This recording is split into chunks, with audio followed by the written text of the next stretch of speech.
PSS creation சார்பாக அனைவருக்கும் இனிய வணக்கம். இன்னைக்கு கல்கி அவர்கள் எழுதிய சிவகாமியின் சபதத்துல 2வது பாகத்துல வரக்கூடிய 30வது அத்தியாயத்தை பார்த்தரலாங்க. தலைப்பு மாமல்லர் ஊகம். பாறையிலே தெப்பம் மோத போன சமயத்தில் சிவகாமி ஆ என்று சத்தமிட்டு கொண்டு படகில் எழுந்து நிற்க முயன்றாள். அடுத்த கணத்தில் அவள் தூக்கி தண்ணீரில் எறியப்பட்டாள். கண் முன்னால் 1000 மின்னலின் ஒளி போல் பிரகாசமாய் இருந்தது. அப்புறம் ஒரே இருள்மயமாயிற்று. காதில் கொயின் என்ற சத்தம் ஒலித்து கொண்டிருந்தது. வெகு நேரமாக தோன்றிய உணர்ச்சியற்ற நிலைக்கு பிற்பாடு ஏதோ உணர்ச்சி உண்டாவது போல் இருந்தது. கால் விரல்களிலே மணல் தட்டுப்படுவது போல் தோன்றியது. பானை தெப்பத்தில் ஏறி வந்தது.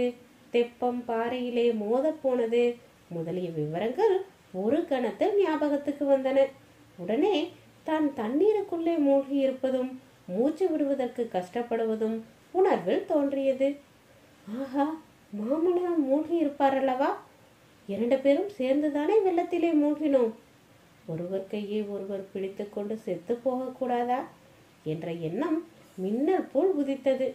அதே கணத்தில் ஒரு கரம் அவளுடைய கரத்துடன் தட்டுப்பட்டது. மறுகணத்தில் அந்த கரம் அவளுடைய கையை பற்றியது. ஆஹா, அது மாமல்லரின் உறுதியான கரம்தான், சந்தேகமில்லை. நமது கடைசி மனோரதம் உண்மையிலேயே நிறைவேறப் போகிறதா? சண்டையும் சூழ்ச்சியும் வஞ்சகமும் கொடுமையும் நிறைந்த இந்த உலகை விட்டு நீங்கி சொர்க்கலோகத்தில் புகும்போது நானும் மாமல்லரும் கைகோத்து கொண்டு போக போகிறோமா? இதென்ன, கால் நன்றாய் ஊன்றுகிறதே. இதோ கூழாங்கற்கள் காலில் தட்டுப்படுகின்றனவே. இதோ திடீரென்று வெளிச்சம். தண்ணீர் வர வர கீழிறங்கி கழுத்து மட்டுக்கும் வந்து மார்பு மட்டுக்கும் வந்து பிறகு இடுப்பு மட்டுக்கும் வந்துவிட்டது. ஆனால் பிரவாகத்தின் வேகம் மட்டும் குறையவில்லை. அதனால் சிவகாமியை உருட்டித்தள்ள பார்த்தது. அதோடு மூக்கிலிருந்தும் வாயிலிருந்தும் தண்ணீர் கொட்டியபடியால் சிறிது நேரம் மிக்க வேதனையாய் இருந்தது. இவ்வளவு அவஸ்தைகளுக்கிடையில் தன் கரத்தை மாமல்லர் கெட்டியாக பிடித்து கொண்டு நிற்பதையும் தன்னை போலவே ஆயனர், குண்டோதரன், அத்தை எல்லோரும் வெள்ளத்தின் வேகத்தினால் தடுமாறி கொண்டிருப்பதையும் சிவகாமி கண்டாள். சுகர் வட்டமிட்டு கொண்டு கீச் கீச் என்று கத்துவதையும், ரதி எப்படியோ வெள்ளத்திலிருந்து பிழைத்து கரை மீதிருந்த பாறையில் தலையை வைத்துக் கொண்டு ஏற முடியாமல் கால்களில் உதைத்துக் கொள்வதையும் பார்த்தாள். பானை தெப்பம் மோதிய இடத்தில் வெள்ளத்தின் வேகத்தினால் பெரிய பள்ளம் ஏற்பட்டு இருந்தது. ஆனால் அடுத்தாற்போல் சமீபத்திலேயே ஆழம் குறைந்து தண்ணீர் மேட்டுப்பாங்கான இடத்தில் பரவி பறந்து சென்றது. இக்காரணத்தினால் எல்லாரும் தப்பி பிழைப்பது சாத்தியமாயிற்று. எல்லாரும் தட்டு தடுமாறி கரை ஏறியானதும் ஐயோ போச்சே என்றான் குண்டோதரன். மற்றவர்கள் திடுக்கிட்டு அவனை பார்த்தார்கள். என்ன போய்விட்டது என்று ஆயனர் கேட்டதும் அவள் மூட்டை போச்சே என்றான். சற்று நேரம் எல்லாரும் கொல் என்று சிரித்தார்கள். பிறகு புருஷர்களும் ஸ்திரீகளும் துணிகளை பிழிந்து உலர்த்தி கட்டி கொள்வதற்காக வெவ்வேறு திசை நோக்கி சென்றார்கள். குண்டோதரனும் குமார சக்கரவர்த்தியும் ஒரு பக்கமாக போன போது, குண்டோதரா, அவள் மூட்டை போனதை பற்றி அழுகிறாயே, தெப்பம் போய்விட்டதே, அதற்கு என்ன செய்கிறது என்று மாமல்லர் கேட்டார். பிரபு, நல்ல வேளையாய் இந்த பாறை பிரதேசத்தில் தெப்பம் மோதி கவிழ்ந்ததே என்று எனக்கு சந்தோஷமாய் இருக்கிறது. இல்லாவிடில் கடலில் போய்த்தானே சேர வேண்டும். சமுத்திரத்து அலைகளிலே இந்த பானை தெப்பம் என்ன செய்யும் என்றான் குண்டோதரன். இருந்தாலும் தெப்பத்தையும் காப்பாற்றி இருக்கலாம். நீ மட்டும் இன்னும் கொஞ்சம் லாவகமாய் களி போட்டிருந்தாள். அப்படி அவசியம் வேணுமென்றால் அதோ கிராமம் தெரிகிறதே, அங்கே பானைகள் சம்பாதித்து தெப்பம் கட்டி கொள்ளலாம் பிரபு. ஆனால் இப்போது தெப்பம் எதற்கு? இந்த வெள்ளம் அடங்குகிற வரையில் இங்கேயே இருப்பதுதான் நல்லது. அழகுதான் குண்டோதரா, என் சைனியத்தை இங்கேயே விட்டுவிட்டு நான் இங்கே இருக்க வேண்டும் என்றா சொல்கிறாய்? இவர்களை ஒரு பத்திரமான இடத்தில் சேர்த்த உடனே நான் இதே தெப்பத்தில் புறப்படலாம் என்று எண்ணியிருந்தேன். புறப்பட்டு என்ன பிரயோஜனம் பிரபு? இந்த பெருவெள்ளத்தில் எங்கே போகிறது? என்ன செய்கிறது? சைனியம் தாங்கள் விட்ட இடத்திலேயே இருக்குமா? தென்பெண்ணை கரையெல்லாம் இப்போது ஒரே வெள்ளக்காடா இருக்குமோ? அதனால் தான் அவசியம் நான் போக வேண்டும். பரஞ்சோதியும் மற்றவர்களும் என்னை பற்றி என்ன நினைப்பார்கள்? என்ன நினைப்பார்கள்? தாங்கள் பத்திரமாய் இருக்க வேண்டுமே என்றுதான் நினைப்பார்கள். அவர்களை பற்றி தாங்கள் சிறிதும் கவலைப்பட வேண்டியது இல்லை. ஏறி உடைத்துக் கொண்ட செய்தி அவர்களுக்கு நல்ல சமயத்தில் போய் சேர்ந்திருக்கும்.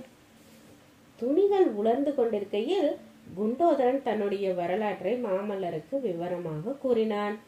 நாகநந்தி விஷயமாக ஆதியில் சக்கரவர்த்திக்கு சந்தேகம் ஏற்பட்டு அதன் பேரில் ஆயனர் வீட்டுக்கு சத்ருக்னர் தன்னை காவல் போட்டதில் தொடங்கி முதல் நாள் இரவு நாகநந்தியை தொடர்ந்து ஏரிக்கரைக்கு போய் அவருடன் துவந்த யுத்தம் செய்தது வரையில் விவரமாக விவரித்தான்.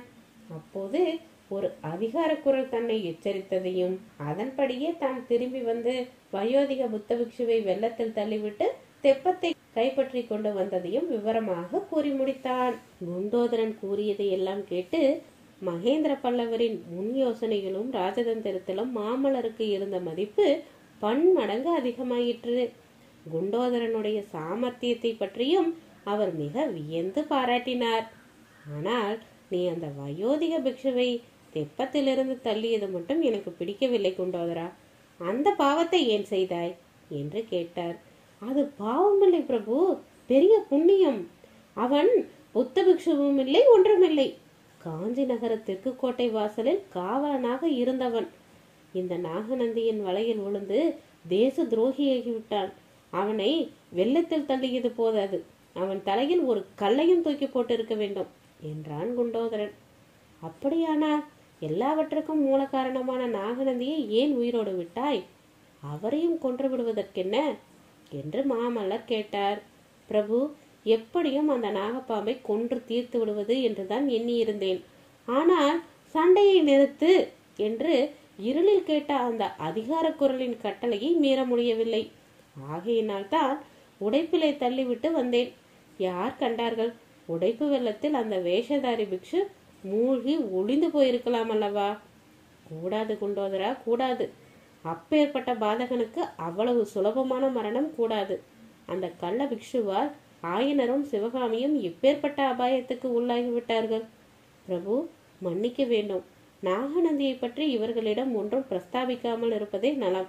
இவர்களுக்கு விஷயம் ஒன்றும் விளங்காது. வீணில் மனத்துன்பம் அடைவார்கள். மாமல்லர் அதை ஒப்புக்கொண்டார். பிறகு, ஏரிக்கரையில் உனக்கு கட்டளையிட்ட குரல் யாருடையது என்று தெரியவில்லையா என்று கேட்டார். ஊகித்தேன் பிரபு, ஆனால் தங்களிடம் சொல்ல தைரியமில்லை. மன்னிக்க வேண்டும் என்றான் குண்டோதரன்.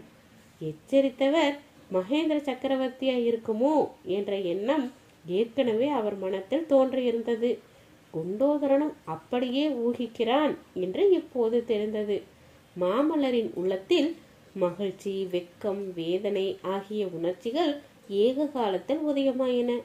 குண்டோதரனை எச்சரித்தது மகேந்திர சக்கரவர்த்தியாய் இருக்கும் பட்சத்தில் சைனியத்தை பற்றி கவலைப்பட தேவையில்லை. எல்லாரும் காப்பாற்றப்பட்டிருப்பார்கள். ஆனால் தம்மிடம் நம்பிக்கை இல்லாமல் தானே அவர் தொடர்ந்து வந்திருக்க வேண்டும். அதற்கு தகுந்தாற்போல் இருக்கிறதல்லவா தம்முடைய காரியமும். நதிக்கரையிலே சைனியத்தை நிறுத்திவிட்டு தனியாக வந்து வெள்ளத்திலேயும் சிக்கிக் கொண்டோம் அல்லவா? சக்கரவர்த்தியை மறுபடியும் சந்திக்கும் போது அவர் முகத்தை எவ்விதம் ஏறிட்டு பார்ப்பது? இதற்கு மாறாக இன்னொரு வித சிந்தனையும் உண்டாயிற்று. எது எப்படி வேண்டுமானாலும் போகட்டும், என்ன அபகீர்த்தி அவமானம் ஏற்பட்டாலும் ஏற்படட்டும், இந்த ஒரு நாள் ஆனந்த வாழ்வுக்காக எதைத்தான் சகித்து கொள்ளக்கூடாது? இனி வரும் காலமெல்லாம் இந்த ஒரு தினத்தின் இன்பமயமான வாழ்க்கையை நினைத்து நினைத்து பார்த்து மகிழ்ச்சி அடையலாம் அல்லவா? பிரபு, நடந்தது நடந்துவிட்டது. இனிமேல் நடப்பதை பற்றி தானே யோசிக்க வேண்டும் என்று குண்டோதரன் கூறி மாமல்லரின் சிந்தனையை கலைத்தான். வேறு என்ன யோசனை செய்ய இருக்கிறது? வெள்ளத்திலே வந்து மாட்டிக்கொண்டு விட்டோம்.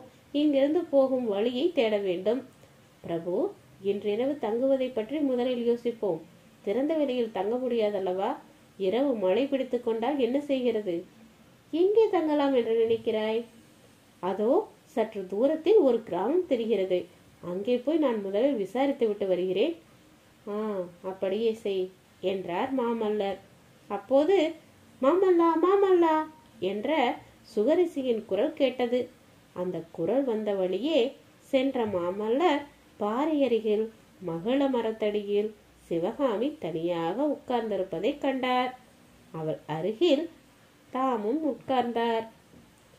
இதோட 30வது அத்தியாயம் முடிஞ்சிருச்சுங்க. இனி அடுத்தடுத்த அத்தியாயங்கள்ல சந்திக்கலாம். நன்றி.